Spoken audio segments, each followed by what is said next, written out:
বিসমিল্লাহির রহমানির রহিম। আসসালামু আলাইকুম। কেমন আছেন সবাই? আশা করছি খুব ভালো আছেন। আমিও ভালো আছি আলহামদুলিল্লাহ। তো বরাবরের মতো একটি ভিডিও নিয়ে হাজির হয়ে গেলাম।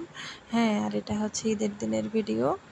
আমি ঈদের দিন সেটা দিতে পারি নাই, কারণ হলো এডিট করা হয়নি।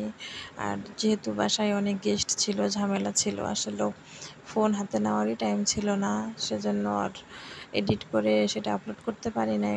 তো ঈদের দিনে অনেক রান্নাবান্নাই হয়েছে। সব রান্না তো আসলে দেখানো সম্ভব না এই 3 মিনিটের মধ্যে। তো যেটুকু পারছি, তো এখানে আমি আজকে বিরিয়ানি রান্না করব।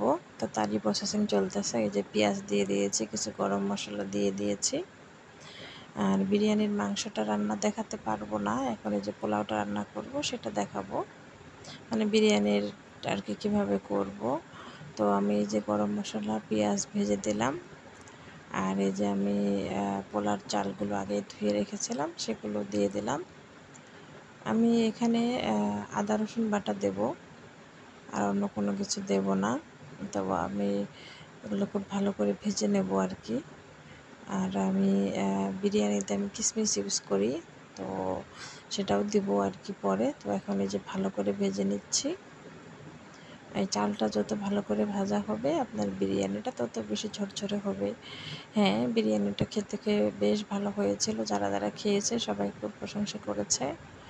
আরও এক্সট্রা করে পরে পোলাও রান্না করেছিলাম, তো সেটা দেখানো হয় নাই। আসলে সব কিছু তো শ্যুট করা হয় না। আর ফোনে এত বেশি কল আসে ঈদের দিনে যে আমি যে ভিডিও করব তার খুব বেশি হয়ে যাচ্ছিল আর কি, বারবার কেটে যাচ্ছিল।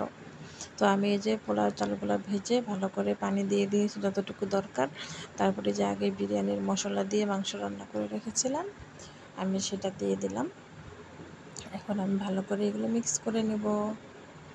আর এই পর্যায়ে আমি কিছু কাঁচামরিচ দিয়ে দিব। এগুলো আমাদের ক্ষেতের কাঁচামরিচ, এগুলো অনেক বেশি ঝাল।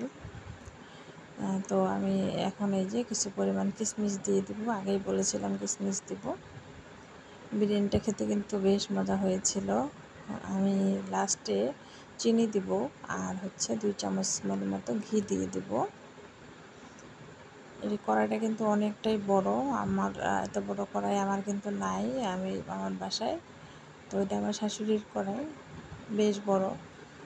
ভিডিওতে আমি কিন্তু জুম করি না, নর্মালি কিন্তু জুম করে দেই, এটাতে জুম করা লাগে না, এটা এমনিতে যেহেতু বড়। তো যাই হোক, আমার কিন্তু বিরিয়ানির পানি শুকিয়ে এসেছে। এই তো কিছুক্ষণের মধ্যে কিন্তু বিরিয়ানি রেডি হয়ে যাবে। তো আমি ভালো করে নেড়ে চেড়ে দিচ্ছিলাম, আর ঘিও দিয়ে দিয়েছি আমি। এই তো দেখতেই পাচ্ছেন। ভালো থাকবেন সবাই, ধন্যবাদ সবাইকে। ভিডিওটি ভালো লাগলে লাইক কমেন্ট করে দিবেন প্লিজ।